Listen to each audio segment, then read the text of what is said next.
को बेसब्री से इंतजार था। शिव पार्वती के विवाह का शुभ दिन यानी कि शिवरात्रि का पावन दिन। वर वधू दोनों पक्ष इस विवाह को लेकर उत्साहित थे। देवी पार्वती की हल्दी लगने की रस्म आरंभ हो गई थी। स्वर्ग लोक की सभी देवियां, अप्सराएं, सखियां पार्वती को हल्दी का लेप लगाकर अपना आशीर्वाद प्रदान कर रही थी। पार्वती, ये आपके विवाह का जोड़ा महारानी ने भिजवाया है। देखिए कितना सुंदर है।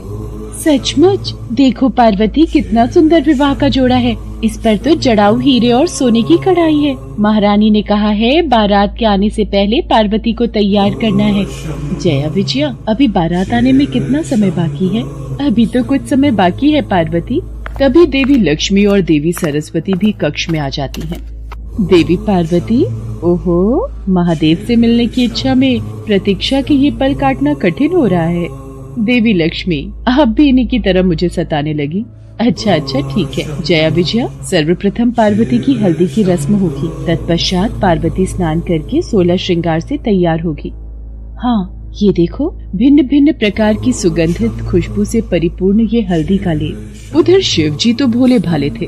उन्हें कौन बताए कि दूल्हा कैसे तैयार होगा। उन्होंने अपने पूरे शरीर पर भस्म लीप ली और सभी शिवगण तो उन्हें उस रूप में ही देखते आए थे। उन्होंने शिव जी के उस रूप की बहुत प्रशंसा की। शाम के वक्त शिव की बारात निकलनी शुरू हो जाती है। इस बारात में देव, दानव, भूत, नाग, नागिन सब बाराती बने। उधर देवी पार्वती भी 16 श्रृंगार करके तैयार हो चुकी थी। बारात आ गई, चलो सब देखने चलते हैं।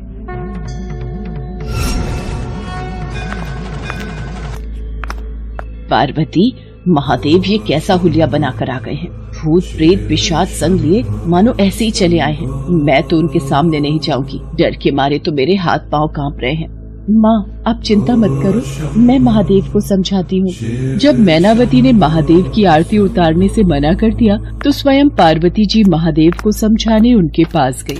प्रभु, आपका यह रूप देखकर सभी बाराती और माँ भी डर गई हैं। वो तब तक आपकी आरती नहीं उतारेंगी जब तक आप दूल्हे की वेशभूषा में नहीं आएंगे। कृपया करके आप स्नान आदि से निवृत्त होकर इस भस्म को शरीर से उतारकर सुंदर वस्त्र पहनकर सबके समक्ष आइए, अन्यथा कहीं ऐसा न हो हमारे विवाह में कोई बाधा आ जाए। ठीक है पार्वती, यदि आपकी यही इच्छा है तो हम ऐसा ही करेंगे।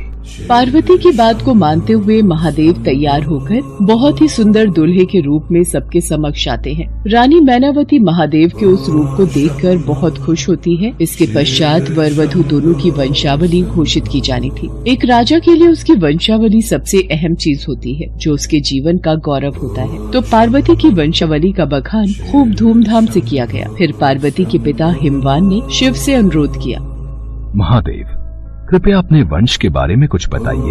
आप शून्य क्यों हो गए? कुछ तो बोलिए। अब पार्वती, ये महादेव चुप क्यों बैठे हैं? समाज के लोग कुलीन नजरों से हमारी ओर देख रहे हैं। राजा, महाराजा और पंडित सब में फुसफुसाहट शुरू हो गई है। जब वधु पक्ष के सभी पंडित और राजा शिव जी की ओर घृणा से देखने लगे तो नारद मुनि ने देखा भगवान शिव मौन अवस्था में आ गए हैं। नारद मुनि से रुका नहीं गया और वो सभा के बीच अपनी वीणा के तार खींचकर ध्वनि उत्पन्न करने लगे। नारायण नारायण, नहीं, इनके माता पिता ही नहीं है, इनकी कोई विरासत नहीं है, इनका कोई गोत्र नहीं है, इनके पास कुछ नहीं है, इनके पास अपने खुद के अलावा कुछ नहीं है। हम ऐसे लोगों को जानते हैं जो अपने पिता या माता के बारे में नहीं जानते। ऐसी दुर्भाग्यपूर्ण स्थिति हो सकती है, मगर हर कोई किसी न किसी से जन्मा है। ऐसा कैसे हो सकता है कि किसी का कोई पिता या माँ ही न हो? क्योंकि महादेव स्वयंभू हैं। इन्होंने खुद की रचना की है। इनके न तो पिता है न माता, इनका न कोई वंश है न परिवार। ये किसी परंपरा से ताल्लुक नहीं रखते और न ही इनके पास कोई राज्य है। इनका न तो कोई गोत्र है और न ही कोई नक्षत्र, न कोई भाग्यशाली तारा इनकी रक्षा करता है। ये इन सब चीजों से परे हैं। ये एक योगी है और इन्होंने सारे अस्तित्व को अपना एक हिस्सा बना लिया है। इनके लिए सिर्फ एक वंश है, ध्वनि। अस्तित्व में आने वाली पहली चीज थी ध्वनि। इनकी पहली अभिव्यक्ति एक ध्वनि के रूप में है। ये सबसे पहले एक ध्वनि के रूप में प्रकट हुए। उसके पहले ये कुछ नहीं थे। यही वजह है कि मैं ये वीणा के तार खींच रहा हूँ। देवर्षि नारद ने जब भगवान शिव के अस्तित्व की व्याख्या की तो वहाँ उपस्थित पूरी सभा शिव जी के चरणों में नतमस्तक हो गई। राजा हिमवान को भी अपना उत्तर मिल गया था। देवी पार्वती भी आज अपने ऊपर गर्व कर रही थी। कुछ देर बाद सभी रस्मों के साथ शिव पार्वती का विवाह संपन्न हो जाता। सभी मेहमानों के लिए ढेरों पकवान का प्रबंध था। सभी बाराती भोजन खाने में व्यस्त थे। महादेव, मेरा तो हृदय बोल रहा है आज पूरे ब्रह्मांड में नृत्य करूं। तो देर किस बात की है नंदी, आज तो पूरा विश्व नृत्य करेगा। देवी पार्वती, आप देख रही हैं ना, ये सब आज कितने प्रसन्न हैं। हाँ प्रभु, आपके ये भक्तगण मनमौजी होकर अपनी प्रसन्नता बिखेर रहे हैं। सब लोग मिलकर भोजन का आनंद उठाते हैं। उसके पश्चात माँ पार्वती की विदाई का समय आ जाता है और वो अपने माता पिता से गले लगकर रोने लगती हैं। पुत्री, तुम्हें संसार की सारी खुशियाँ मिले। मेरा आशीर्वाद सदैव तुम्हारे साथ है। महादेव, जाने अनजाने हमसे कोई भूल हुई हो तो क्षमा कर दीजिएगा। पार्वती, अब तुम महादेव की अर्धांगिनी हो। अपने पति के हर सुख दुख में तुम इनका सदैव साथ देना। माँ पिताजी, आप भी अपना ख्याल रखना। राजा हिमवान, पार्वती पर पहला हक आपका है, इसलिए निसंकोच आप कभी भी पार्वती को मिलने आ सकते हैं और पार्वती भी आप दोनों से बिना मिले नहीं रह पाएंगी। इसलिए पार्वती, आप जब चाहें अपने माता पिता से मिलने आ सकती हैं। राजा हिमवान, रानी मैनावती और समस्त अतिथियों का आशीर्वाद प्राप्त कर देवी पार्वती भगवान शिव के साथ खुशी खुशी अपनी ससुराल विदा हो जाती हैं।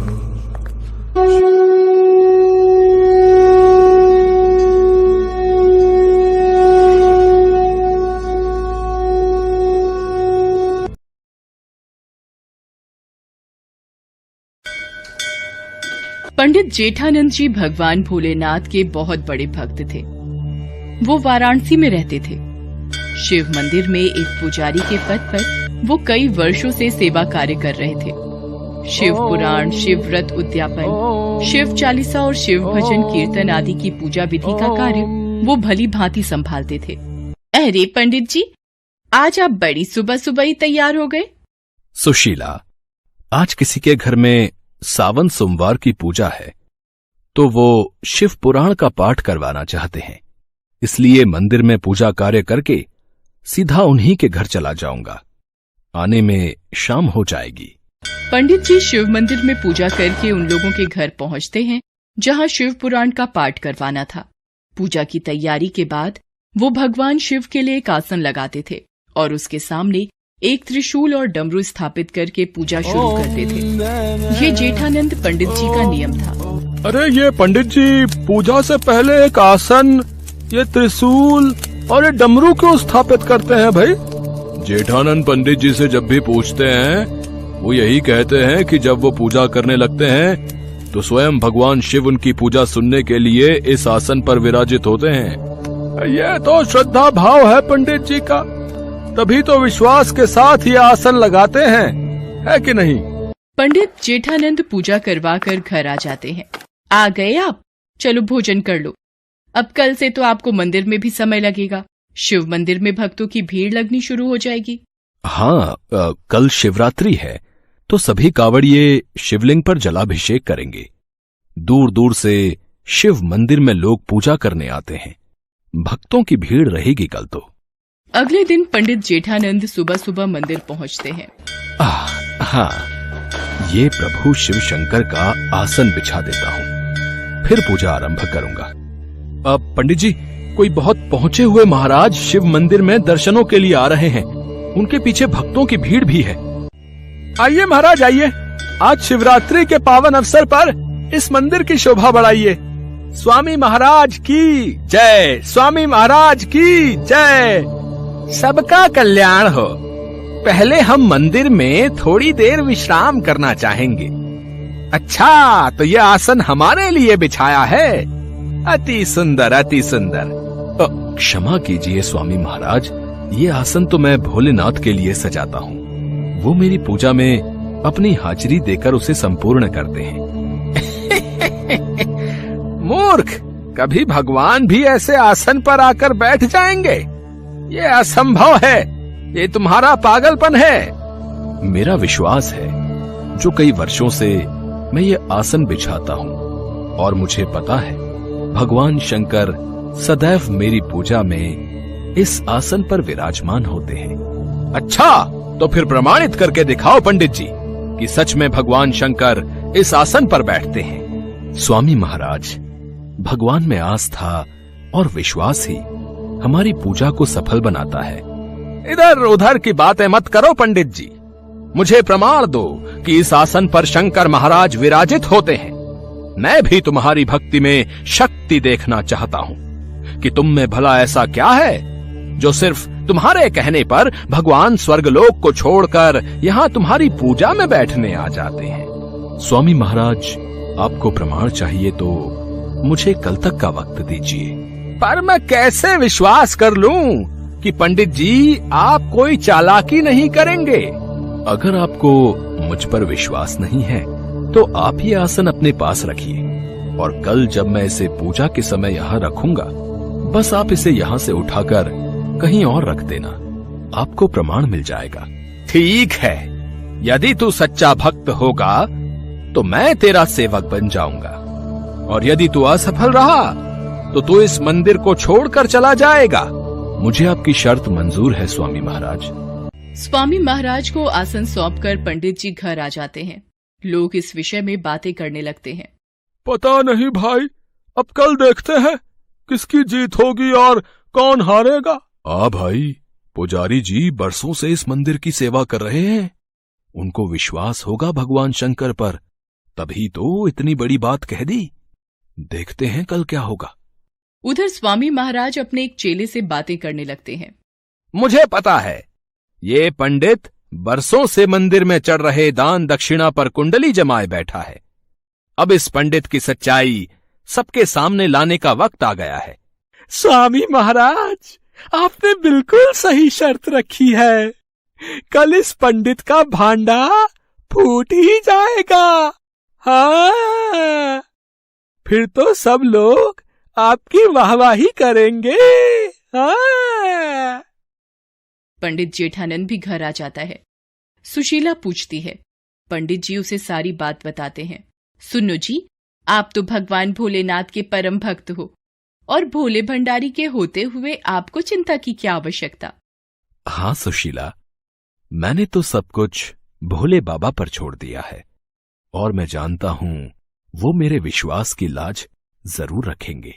पंडित जी भगवान शंकर को याद करते हैं। हे भोलेनाथ, हे परमेश्वर, कल आपके भक्त की परीक्षा है और मुझे पता है कि आप मेरी सहायता जरूर करेंगे। अगले दिन पंडित जेठानंद मंदिर पहुंचते हैं। स्वामी महाराज पहले से ही मंदिर में पहुंचे हुए थे। आइए पंडित जेठानंद जी, आप ही का इंतजार हो रहा था। चलिए, ये रहा भगवान शिव का आसन, लगाइए इसे और पूजा शुरू कीजिए। देखें भगवान यहाँ विराजेंगे या नहीं। ओम नमः शिवाय, ओम नमः शिवाय।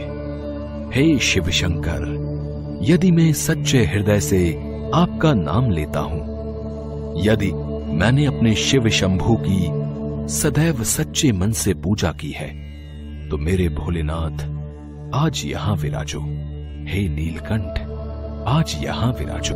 पंडित जी शंकर भगवान का स्मरण करके मंत्र जाप कर रहे थे। स्वामी महाराज तो बस इसी इंतजार में थे कि कब पंडित जी का विश्वास टूटे और वो पंडित जी को झूठा साबित करें। तभी स्वामी महाराज, यदि आपको लगता है भगवान शंकर इस आसन पर नहीं बैठे, तो क्या आप इस आसन को उठाकर दूसरी जगह रख सकते हैं।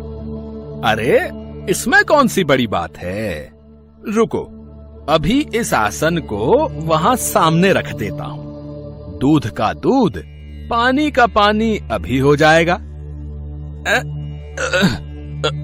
अरे, ये आसन उठ क्यों नहीं रहा।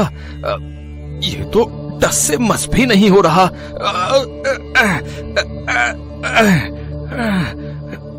ये असंभव है।